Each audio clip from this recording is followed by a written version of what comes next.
I work nights for the Sheriff's Department in Bergen County. I've been in the force for 2 years. I haven't seen too much craziness aside from late-night drug arrests, a few robbery calls, and a few assault calls.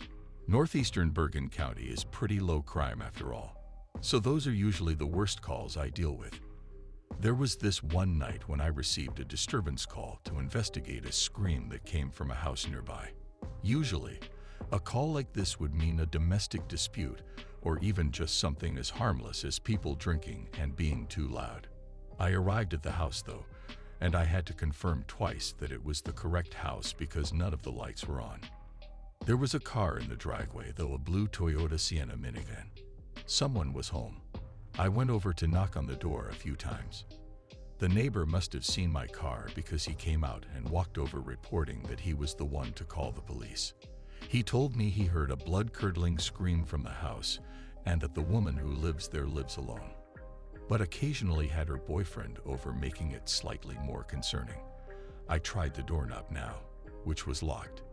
I then made my way around the house trying all the windows, which were all locked, all but 11 of the backyard windows. It was already slid completely up enough for someone to climb through.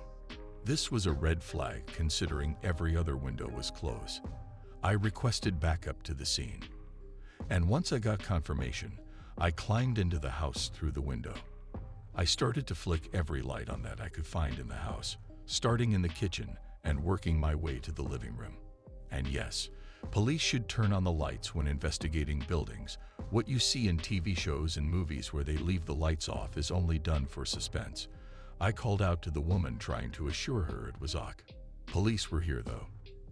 At that time, I still didn't know what exactly the situation was other than she was reported screaming. There was no response, no matter how loud I yelled.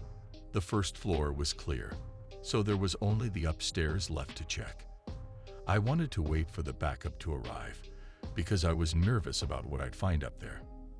But I'd also not forgive myself if I waited and wasted precious time that I could have used to save this woman from a possible medical emergency. Before going up the stairs, I unlocked the front door for when backup would arrive. I then walked up the carpeted stairs quietly, and as I got halfway up the stairs, I peered over the ledge onto the second floor. There were 4 doors up there. I flicked on the light switch in the hallway and called out one more time. I heard a creak-type sound come from behind one of the doors, so she had to be in there. I opened the door, and it was a bedroom. The light was off, but the light from the hall was plenty to see a woman laying in bed under the covers. I saw the back of her head. I walked over to her to make sure she was OK. But as I was close, I noticed dark stains that soaked the other side of the covers. The side of her I couldn't see from the door. I yanked the covers off the woman and realized it was blood, and she'd been stabbed multiple times, but she was still breathing. I grabbed my walkie and reported a stabbing, requesting immediate backup and an ambulance to the creek. I heard moments before suddenly made no sense. If this woman was in bed like this, and given she was unconscious, someone placed her in the bed.